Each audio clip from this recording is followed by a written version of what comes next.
ഞാൻ ഒരു നല്ല ഫലം കായ്ക്കുന്നവനായി നല്ലൊരു വൃക്ഷമായി. ഇരുൾ അടഞ്ഞ വഴികളിൽ തിരുനാളമാകുവാൻ ഇന്നത്തെ ചിന്ത. ദൈവ തിരുനാമത്തിന് മഹത്വം ഉണ്ടാകട്ടെ. എക്സൽ മീഡിയയിലൂടെ എന്നെ ശ്രമിക്കുന്ന എല്ലാ ശ്രോതാക്കൾക്കും വേഗം വരുന്നവനായ കർത്താവായ യേശുക്രിസ്തുവിൻ്റെ നിസ്തുല്യ നാമത്തിൽ എൻ്റെ സ്നേഹവന്ദനങ്ങളെ അറിയിക്കുന്നു. ഇന്നത്തെ ചിന്തയ്ക്ക് ആധാരമായി നാം ദൈവവചനത്തിൽ നിന്ന് എടുത്തിരിക്കുന്ന ഭാഗം ലൂക്കോസിൻ്റെ സുവിശേഷം 13-ാം അധ്യായം അതിൻ്റെ 6 മുതൽ 9 വരെയുള്ള വാക്യങ്ങളാണ്. നമ്മുടെ കർത്താവായ യേശുക്രിസ്തു ഭൂമിയിലായിരുന്നപ്പോൾ താൻ തിരുവായ മൊഴിഞ്ഞ് അരുളി ചെയ്തതായ ഒരു ഉപമയാണ് അവിടെ കാണുന്നത്. ലൂക്കോസിന്റെ സുവിശേഷത്തിലെ 24-ാമത്തെ ഉപമയാണ് ഇത്. ഈ ഉപമയുടെ ഉള്ളടക്കം ഇങ്ങനെയാണ്: ഒരു തോട്ടക്കാരൻ തൻ്റെ മുന്തിരിത്തോട്ടത്തിൻ്റെ ഇടയിൽ ഉണ്ടായിരുന്ന അത്തിവൃക്ഷത്തിൽ ഫലം തേടി വരികയും അതിൽ ഫലം കാണാത്തത് കൊണ്ട് ആ വൃക്ഷത്തെ വെട്ടിക്കളയുക എന്ന് അതിൻ്റെ തോട്ടക്കാരനോട് പറയുകയും ചെയ്യുന്നു. അപ്പോൾ ആ തോട്ടക്കാരൻ ആ അത്തിവൃക്ഷത്തിനു വേണ്ടി മധ്യസ്ഥത അടക്കിയാണ്, യജമാനനെ ഈ ആണ്ടുകൂടെ നിൽക്കട്ടെ, ഇല്ല എങ്കിൽ നമുക്കതിനെ വെട്ടിക്കളയാം എന്ന് പറയുകയാണ്. ഇതിൻ്റെ ഉപമയുടെ പിന്നിൽ ഇത് യഹൂദ ജനത്തിൻ്റെ യഥാർത്ഥമായ അവസ്ഥയെ പ്രതിപാദിക്കുന്ന ഒരു ഉപമയാണ് നാം ഇവിടെ വായിക്കുന്നത്. ഫലസ്തീൻ, മിസ്രൈം ദേശങ്ങളിൽ മുന്തിരിത്തോട്ടത്തിൻ്റെ ഇടയിൽ ഫലവൃക്ഷങ്ങൾ നടുന്നതായി യേശുവിൻ്റെ കാലത്ത് കാണപ്പെടുന്ന ഒരു കാഴ്ച ആയിരുന്നു. എന്നാൽ ഇവിടുത്തെ അനുഭവം, ഈ തോട്ടത്തിൻ്റെ ഉടമസ്ഥൻ പിതാവായ ദൈവവും തോട്ടക്കാരൻ നമ്മുടെ കർത്താവായ യേശു ക്രിസ്തുവുമാണ്. പിതാവായ ദൈവം ഈ ഉടമസ്ഥൻ ഒരു വർഷമല്ല ആ അത്തിവൃക്ഷത്തിന്റെ ഫലം തേടി വരുന്നത്, മറിച്ച് 3 സംവത്സരങ്ങളായി തുടർച്ചയായി അത്തിവൃക്ഷത്തിൽ ഫലം തേടി വരികയാണ്.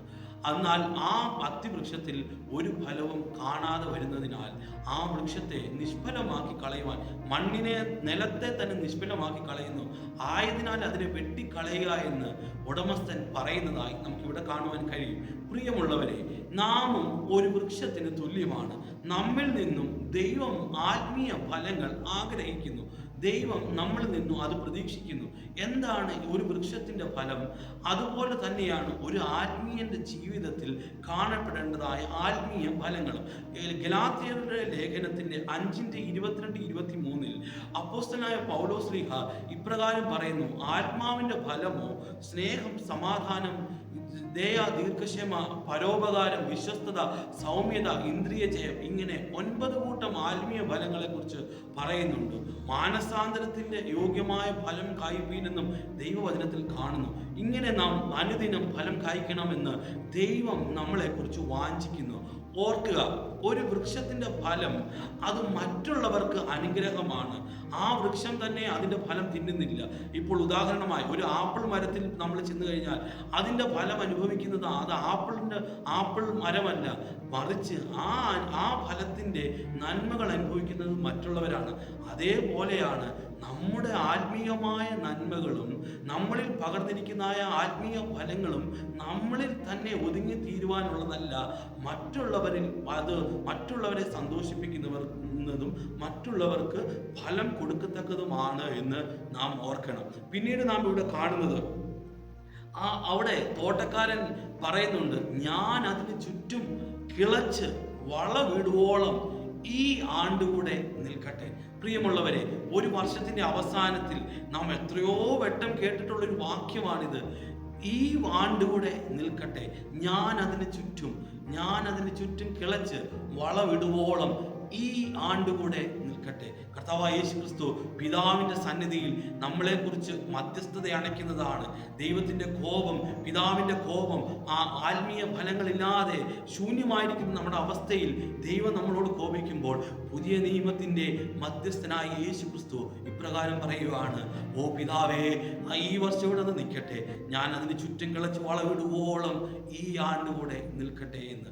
പ്രിയമുള്ളവരെ, നമുക്കെല്ലാവർക്കും അറിയാം, ഒരു വൃക്ഷത്തിൻ്റെ ചൂട്ടിൽ ചുറ്റും കിളയ്ക്കുമ്പോൾ അതിൻ്റെ വേരുകൾ മുറിഞ്ഞു പോകാനിടയായിത്തീരും. അതിൻ്റെ ആത്മീയ അർത്ഥം എന്തെന്നറിയാമോ?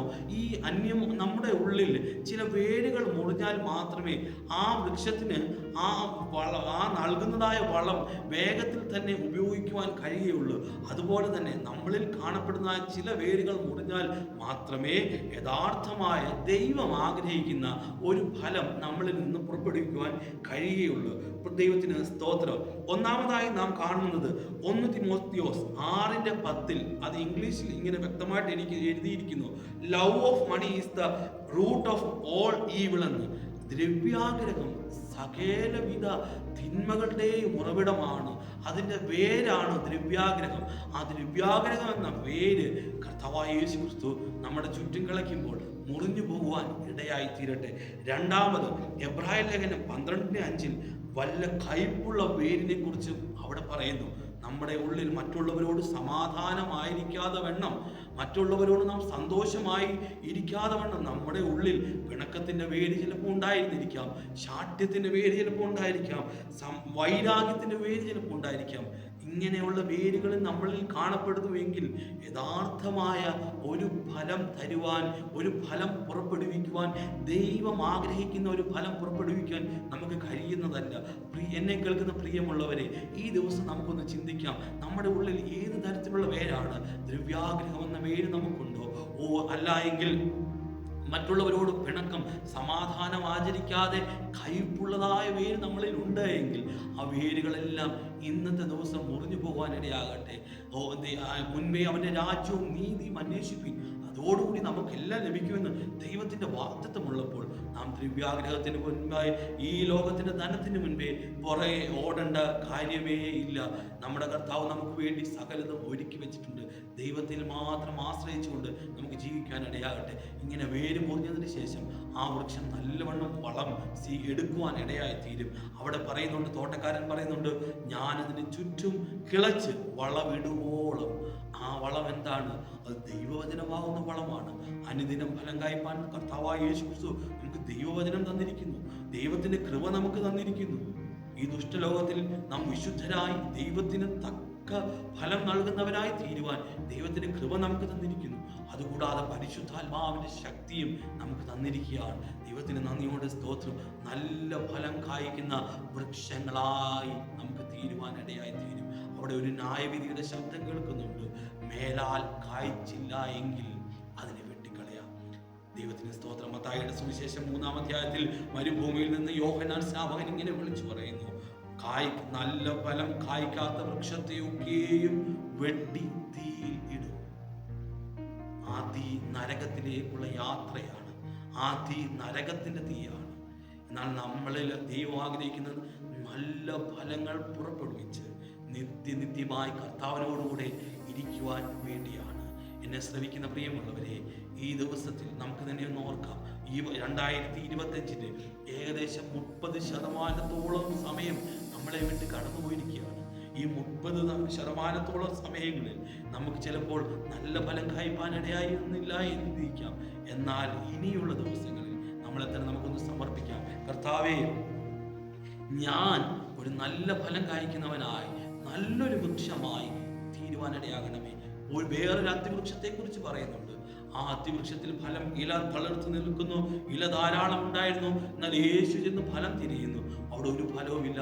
യേശു ഉടനെ തന്നെ അത്തിവൃക്ഷത്തെ ശപിക്കുന്നു. പിന്നീട് അതുവഴിയായി ശിഷ്യന്മാരും യേശുവും കടന്നു പോകുമ്പോൾ അത്തിവൃക്ഷം ക്ഷണത്തിൽ ഉണങ്ങിപ്പോയി, അതിൻ്റെ വേരുണങ്ങിപ്പോയി, അത് എന്നേക്കുമായി നശിച്ചു. അങ്ങനെയല്ല, നമ്മൾ നിത്യമായി ദൈവത്തിന് ഫലം കൊടുക്കുന്നവരായി തീരേണ്ടതിന് ആത്മീയ ഫലങ്ങളെ പുറപ്പെടുവിക്കുവാൻ നമുക്കിടയാകണം. ദൈവത്തിന്റെ ദീർഘക്ഷമയെ, ദൈവത്തിന്റെ മഹാകരുണയെ, ദൈവത്തിന്റെ കാരുണ്യത്തെ എണ്ണിക്കൊണ്ട് അനുദിനവും ദൈവത്തിങ്കിൽ സന്നിധിയിൽ ഫലം പുറപ്പെടുവിച്ച് മറ്റുള്ളവർക്ക് ഒരു അനുഗ്രഹമായി ദൈവരാജ്യത്തിന് കൊള്ളാവുന്നവരായി, ദൈവത്തിന് പ്രയോജനമുള്ളവരായി തീരുവാൻ ഇടയായി തീരട്ടെ. ഈ വചനങ്ങളെ കൊണ്ട് ദൈവം നമ്മളെ ബലപ്പെടുത്തട്ടെ. നമുക്ക് ഒരു സമർപ്പണത്തോടുകൂടി ഈ ദിവസത്തിൽ ആയിരിക്കാം നല്ലൊരു വൃക്ഷം, ഫലം നൽകുന്ന ഒരു വൃക്ഷമായി തീരുവാൻ ദൈവം നമ്മളെ സഹായിക്കട്ടെ. അതിനേറ്റതായ വളം ദൈവം നമുക്ക് നൽകി കഴിഞ്ഞിരിക്കുന്നു. ആ വളത്തെ സ്വീകരിച്ച് ഈ ലോകയാത്ര നമുക്ക് നല്ലവണ്ണം ചെയ്യാം. നല്ല ഫലമുള്ള വൃക്ഷങ്ങളായി മാറ്റാം. 100, 30, 60, 100 മീനിയുള്ള വൃക്ഷങ്ങളായി നാം തീരട്ടെ. ഈ വചനങ്ങളാൽ ദൈവം നമ്മളെ അനുഗ്രഹിക്കട്ടെ.